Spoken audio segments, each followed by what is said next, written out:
I'm going to tell you something that most women will never admit out loud, something that might save your relationship, your sanity, potentially years of your life from being wasted on someone who's already mentally checked out. You see, men, when a woman is preparing to cheat, she doesn't just disappear overnight like in the movies. She starts lying, but not obvious, clumsy lies that you'd catch immediately. She uses specific phrases, carefully chosen words that sound reasonable, even caring, phrases that make you feel guilty for even suspecting anything is wrong. Phrases that flip the script so masterfully that you end up apologizing to her for having basic relationship concerns. I'm going to expose the 4 specific lies women tell right before they cross the line. Because, brothers, these phrases aren't accidental. They're not random emotional outbursts. They're strategic psychological manipulation designed to create distance, confusion, and guilt while she prepares her exit strategy. And at the end of this video, I'll tell you the most important secret. The one thing you must do when you hear these words coming from her lips, because your response in that crucial moment will determine whether you save your relationship or lose years trying to fix something that was already broken beyond repair. But first, if this content helps you protect your relationship and your heart from psychological manipulation, hit that like button right now. And by the way, tell me what city you're watching from. Female psychology knows no borders, and these patterns show up in every culture, every age group, every economic background. The women in my practice come from all walks of life, but they all use these same 4 lies. Lie number 1, I just haven't been in the mood lately. And men, here's where most of you make a fatal mistake that I see over and over again in my practice. When a woman says these words, every instinct tells you to believe her. It sounds honest, right? It sounds understandable. Everyone has dry spells. Life gets stressful. Work gets overwhelming. Bodies get tired. Hormones fluctuate. It seems completely reasonable. But here's what I know as a woman and what I've learned from countless conversations with women who've cheated. When we're genuinely tired or stressed, we still crave intimacy with the man we love. We might want cuddles, tenderness, emotional connection. We want to feel close even if we're not up for full physical passion. The desire for connection doesn't disappear just because we're tired. If anything, stress makes us want to feel safer, more connected, more loved. A woman who truly loves you will seek comfort in your arms, not push you away from them.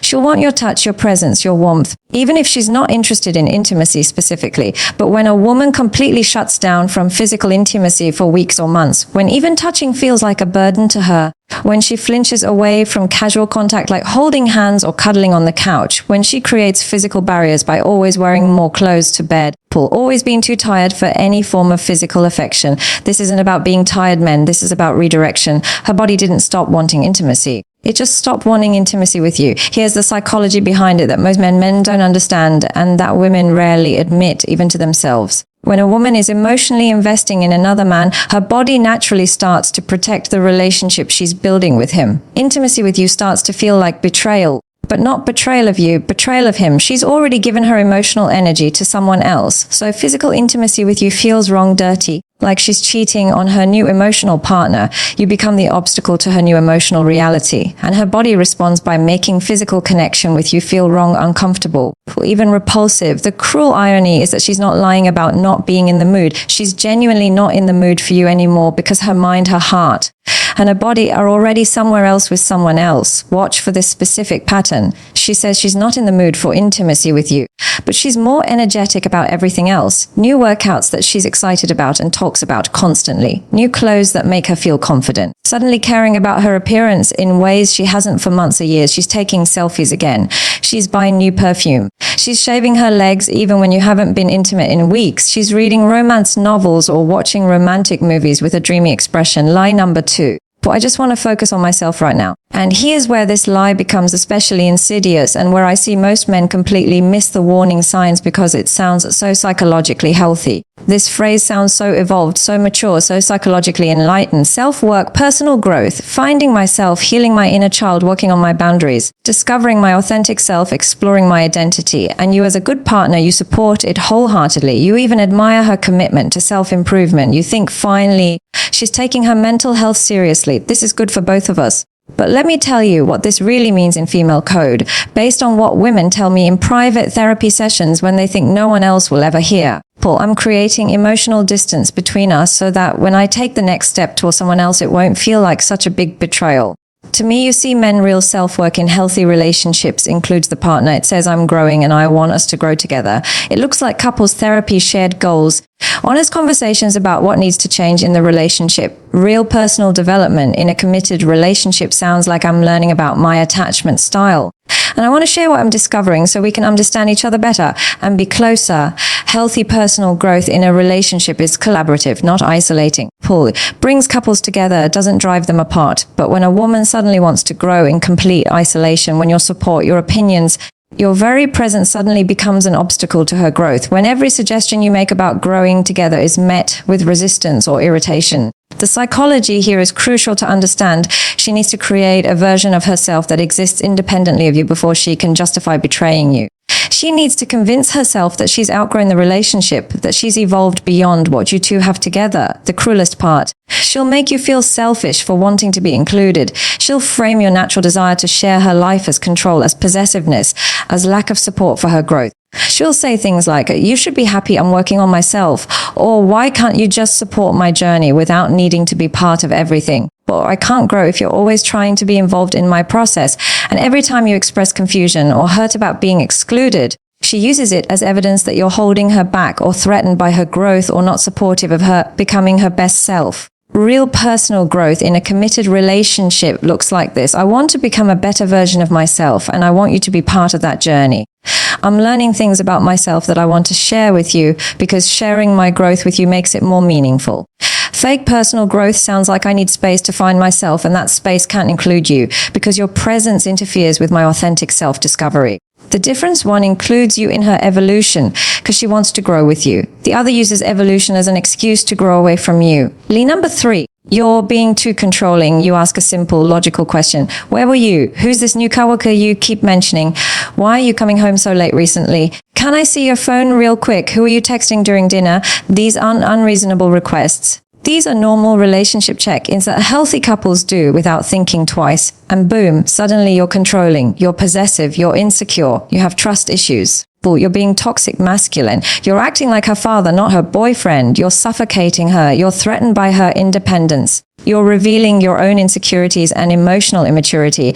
Men, as a woman, let me be crystal clear about something that I tell every male client. When a woman has a clean conscience, her first reaction to questions is answers, not attacks. A woman who's telling the truth responds with specific details and welcomes your interest. Oh, I was at Sarah's. We were talking about her divorce and I completely lost track of time here. Look, she texted me about it earlier. She's really struggling and needed someone to talk to. Or Mark's the new project manager. He's really smart, but reminds me of my cousin. You'd actually like him. He's into the same sports you are. Want to see his LinkedIn profile. A truthful woman doesn't get defensive about reasonable questions because she has nothing to hide.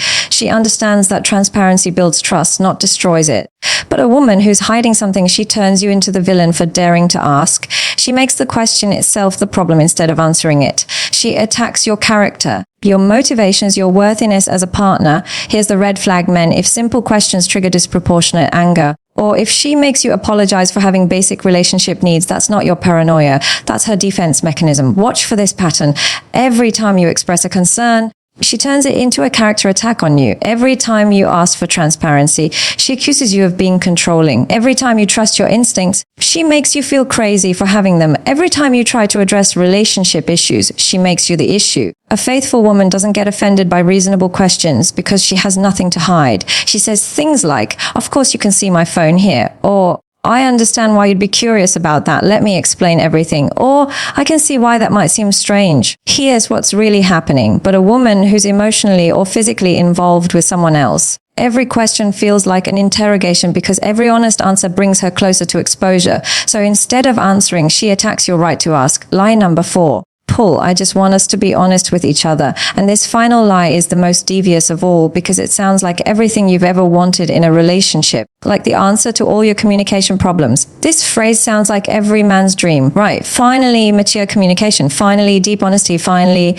the kind of transparent, authentic relationship you've always wanted. Finally, a partner who values truth and openness as much as you do. But here's what's really happening. And this is based on patterns I've seen hundreds of times in my counseling practice. She's setting the stage for selective honesty. She wants the right to tell you less while demanding more from you. She's creating a framework where she can control the flow of information while appearing to be the mature, evolved partner who values communication. Here's exactly how this manipulation works step by step after this conversation about being more honest with each other. She starts asking you more probing questions about your past relationships, about women at work, about your thoughts and feelings, about your fears and insecurities, about your family dynamics, about your financial situation, about your future goals. She becomes intensely curious about your inner world, your history, your vulnerabilities. She wants to know everything about you, your childhood traumas, your intimate history, your deepest fears, your biggest regrets, your most embarrassing moments. She frames this as intimacy, as really getting to know each other on a deeper level. But when you ask similar questions of her, when you want the same level of transparency she's demanding from you, we agreed not to be possessive of each other, or I thought we weren't going to be controlling anymore, or this feels like an interrogation, not a conversation. She uses your own desire for honesty against you, weaponizing the very openness you thought you were building together. See what she did? She's not asking permission. She's informing you of decisions she's already made, using honesty as a shield against your objections. She's created a situation where objecting to her behavior makes you the one who's not honoring the agreement to be honest and trusting the reality. She's not becoming more honest. She's becoming more skillful at how she presents partial truths so that you feel grateful for scraps of information while she maintains control over what you know.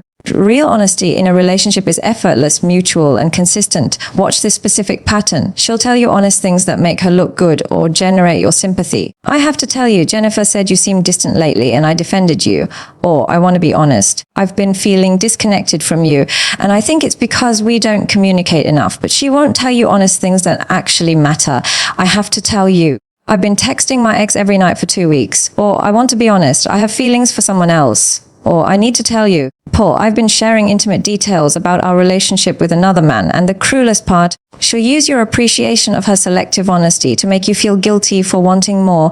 I'm being so open with you about everything. Why can't you just trust me? She makes you feel unreasonable for wanting complete honesty while she's only giving you curated, managed honesty. Now, men, here's the most important part, what to do with this information.